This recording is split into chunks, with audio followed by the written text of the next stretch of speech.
بسم اللہ الرحمن الرحیم۔ السلام علیکہ یا صاحب العصر والزمان۔ ابو بصیر نے عرض کیا، آپ علیہ السلام پر قربان ہو جاؤں، آپ علیہ السلام کے ہاں کون آتا ہے؟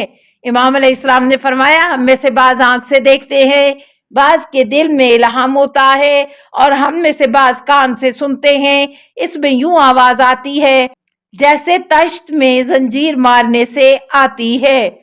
ابو بصیر نے کہا کہ خدا مجھے آپ پر قربان کرے، آپ علیہ السلام کے پاس کون آتا ہے؟ امام علیہ السلام نے فرمایا، وہ ایسی مخلوق ہے کہ جبرائیل و میکائیل سے بزرگ تر ہے۔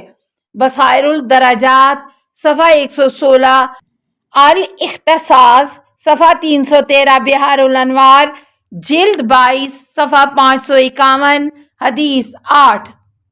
علم امام علیہ السلام کے حدود کیا ہیں؟ علی سائی کہتے ہیں کہ میں نے حضرت امام جعفر صادق علیہ السلام سے ائمہ معصومین علیہ السلام کے علم کے حدود کے بارے میں سوال کیا تو انہوں نے فرمایا، ہمارے علم و دانش کے حدود عبادتین کی طرح سے ہیں، کچھ گزشتہ سے مربوط، کچھ آئندہ کے بارے میں، اور کچھ متجدد سے متعلق ہے۔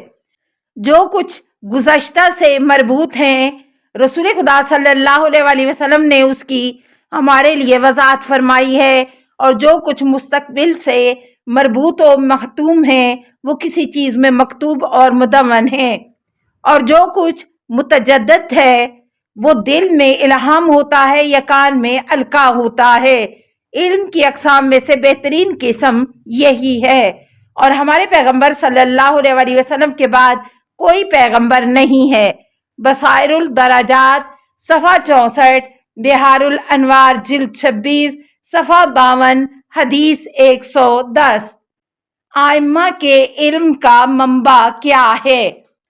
عبداللہ بن طلحہ کہتے ہیں کہ میں نے حضرت امام جعفر صادق علیہ السلام کی خدمت میں عرض کیا، اے فرزند رسول صلی اللہ علیہ وسلم، آپ جو علم ہمارے لیے بیان کرتے ہیں اس کے بارے میں بتائیں۔ کیا آپ علیہ السلام کے پاس کتابیں ہیں، یا ایک دوسرے سے روایت کرنے کے ذریعے سے ہیں، یا کسی اور وسیلہ سے ہیں؟ امام علیہ السلام نے فرمایا، اے عبداللہ، امر اس سے کہیں عظیم تر ہے، کیا تم قرآن نہیں پڑھتے ہو؟ میں نے عرض کیا، ہاں پڑھتا ہوں۔ امام علیہ السلام نے فرمایا، کیا یہ نہیں پڑھتے ہو وَكَذَلِكَ أَوْحَيْنَا عَلَيْكَ رُوحًا مِّنْ أَمْرِنَا مَا كُنْتَ تَدْرِي مَا الْكِتَابُ وَلَا الْإِيمَانُ أَفَتَرَوْنَ أَنَّهُ كَانَ فِي حَالٍ لَا يَدْرِي مَا الْكِتَابُ وَلَا الْإِيمَانُ۔ اور اسی طرح ہم نے آپ کی طرف اپنے حکم سے روح کی وحی کی ہے، آپ کو معلوم نہیں تھا کہ کتاب کیا ہے اور ایمان کیا ہے۔ کیا تم یوں تصور کرتے ہو کہ وہ ایک زمانے میں کوئی چیز نہیں جانتے تھے، نہ کتاب نہ ایمان؟ بصائر الدرجات صفحہ 92، بحار الانوار جلد 22 صفحہ 551، حدیث 132۔ میں نے عرض کیا، جی ہاں، ہم اس آیت کو اسی طرح ہی پڑھتے ہیں۔ امام علیہ السلام نے فرمایا، جی ہاں، اسی طرح سے ہی ہے کہ رسول خدا صلی اللہ علیہ وسلم ایک زمانے میں نہیں جانتے تھے کہ کتاب اور ایمان کیا ہے، یہاں تک کہ خداوند متعال نے ان کے لیے اس روح کو بھیجا اور اس روح کے وسیلے سے انہیں علم و فہم عطا کیا ہے، اور یہ روح اسی طرح جاری و ساری ہے۔ خداوند جب بھی اسے کسی بندے پر نازل کرتا ہے تو اس کے وسیلے سے اسے علم و فہم بھی عطا کرتا ہے۔ سورہ شورى آیت 52۔ علم امام کی نہایت کیا ہے؟ ابو بصیر کہتے ہیں کہ میں حضرت امام جعفر صادق علیہ السلام کے نزدیک تھا کہ مفضل بن عمر آئے اور کہا، اے فرزند رسول، ایک مسئلہ پوچھنا چاہتا ہوں۔ امام علیہ السلام نے فرمایا، اے مفضل، پوچھیں۔ مفضل نے عرض کیا، علم امام کی انتہا کیا ہے؟ امام علیہ السلام نے فرمایا، تو نے بہت سخت سوال کیا ہے اور انتہائی اہم چیز کے بارے میں پوچھا ہے۔ دنیا کا آسمان دوسرے آسمان کے مقابلے میں ذرہ کی ایسی کڑی ہے جو صحرا میں گری ہوئی ہے، اسی طرح تمام آسمان دوسرے آسمانوں کے مقابلے میں ایسے ہی ہیں۔ آسمان ہفتم ظلمت و تاریکی کے مقابلے میں اسی طرح ہے اور ظلمت کا نور سے کوئی مقابلہ نہیں ہے۔ اسی طرح یہ سب کچھ فضا کے مقابل ہے اور نہ ہی زمین کا ہر طبقہ ایک دوسرے کی مانند ہے۔ یہ سب کا سب علم امام کے مقابلے میں کچھ بھی نہیں ہے، سوائے اس کے کہ ایک مد 10 چھٹانک رائی ہو کہ جسے آپ نے اچھی طرح سے رگڑا ہو اور اسے پانی میں ڈال کر اچھی طرح سے مخلوط کر دیا ہو تاکہ جس کی جھاگ بن جائے، اس کے بعد اس جھاگ میں انگلی ڈالی ہو۔ یعنی علم امام کے مقابلے میں یہ تمام عوامل اس جھاگ کی مقدار کے برابر ہے جو آپ کی انگلی پر لگی ہے۔ اسی طرح علم خدا کے مقابلے میں امام کا علم نہیں ہے، سوائے رائی کی اس مد 10 چھٹانک کی مانند کے جسے تم نے اچھی طرح سے رگڑ کر صفوف بنایا ہو، پھر اس میں پانی ڈال کر اسے اچھی طرح سے مخلوط کیا ہو کہ وہ جھاگ بن جائے اور سوئی کی نوک کے ذریعے تھوڑی سی وہ جھاگ اٹھائی ہو۔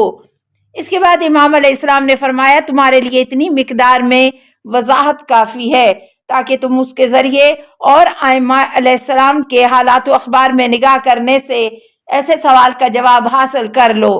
بصائر الدراجات صفحہ 135، بحار الانوار جلد 25 صفحہ 59، حدیث 30۔ کیا ائمہ علیہ السلام علم غیب جانتے ہیں؟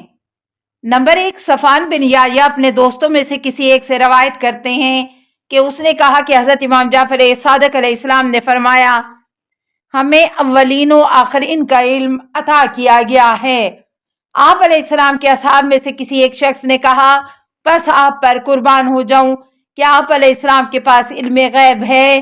امام علیہ السلام نے فرمایا تم پر افسوس ہے کہ میں تو اس سے بھی آگاہ ہوں جو کچھ مردوں کی پوشت صلب اور عورتوں کے رحم میں ہے۔